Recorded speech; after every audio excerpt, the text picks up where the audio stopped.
साल था 1965। भारत और पाकिस्तान के बीच एक युद्ध शुरू हुआ जिसने पूरे उपमहाद्वीप को हिला दिया।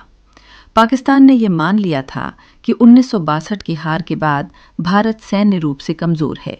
इसी गलतफहमी में सीमा पर हमला किया गया। युद्ध की शुरुआत कश्मीर क्षेत्र से हुई, लेकिन जल्द ही ये जंग पश्चिमी सीमा तक फैल गई। लड़ाई जमीन, आसमान और टैंकों के जरिए लड़ी गई। भारतीय सेना और वायुसेना तीनों मोर्चों पर सक्रिय थीं। दोनों देशों को भारी नुकसान हुआ। हजारों सैनिक मारे गए और कई शहर युद्ध की चपेट में आए। 22 सितंबर 1965 को संयुक्त राष्ट्र की मध्यस्थता से सीज फायर लागू हुआ और युद्ध रुका। 1965 का युद्ध किसी एक देश की जीत नहीं था, लेकिन इसने साफ कर दिया भारत को कमजोर समझना एक बड़ी भूल है। सीज फायर के बाद दोनों देशों के सामने सबसे बड़ी चुनौती थी युद्ध से हुए नुकसान का आकलन करना। सैन्य रिपोर्टों के अनुसार इस युद्ध में हजारों सैनिक मारे गए और बड़ी मात्रा में सैन्य संसाधन नष्ट हुए।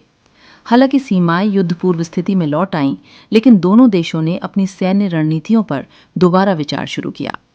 इस युद्ध के बाद भारत ने अपनी रक्षा तैयारियों, हथियार प्रणालियों और वायुसेना क्षमता पर विशेष ध्यान दिया। अंतर्राष्ट्रीय स्तर पर 1965 के युद्ध ने दक्षिण एशिया को एक संवेदनशील क्षेत्र के रूप में स्थापित कर दिया।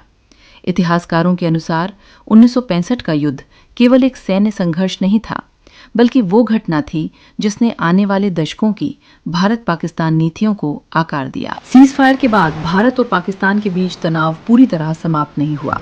युद्ध के तुरंत बाद दोनों देशों ने अपनी सैन्य और राजनीतिक स्थिति मजबूत करने की कोशिश शुरू की। अंतर्राष्ट्रीय दबाव के चलते शांति वार्ता की दिशा में कदम बढ़ाए गए। जनवरी 1966 में सोवियत संघ की मध्यस्थता से ताशकंद में दोनों देशों के नेताओं के बीच एक महत्वपूर्ण समझौता हुआ। इस समझौते के अनुसार कब्जे में लिए गए क्षेत्रों को वापस लौटाने और सैनिकों को पीछे हटाने पर सहमति बनी। हालांकि युद्ध रुक गया, लेकिन 1965 का संघर्ष दक्षिण एशिया की राजनीति में एक स्थायी प्रभाव छोड़ गया। 1965 के युद्ध में पश्चिमी मोर्चे पर सबसे महत्वपूर्ण घटनाओं में से एक थी लाहौर सेक्टर में भारतीय सेना की कार्रवाई। 6 सितंबर 1965 को भारत ने अंतर्राष्ट्रीय सीमा पार करते हुए लाहौर के पास के क्षेत्रों में आक्रमण शुरू किया। इसका उद्देश्य था पाकिस्तानी दबाव को कम करना, क्योंकि उस समय मुख्य संघर्ष कश्मीर में चल रहा था।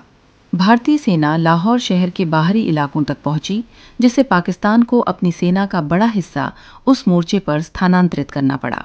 हालांकि युद्ध किसी निर्णायक कब्जे पर समाप्त नहीं हुआ, लेकिन लाहौर सेक्टर में भारत की इस कार्रवाई को एक महत्वपूर्ण रणनीतिक बढ़त माना जाता है।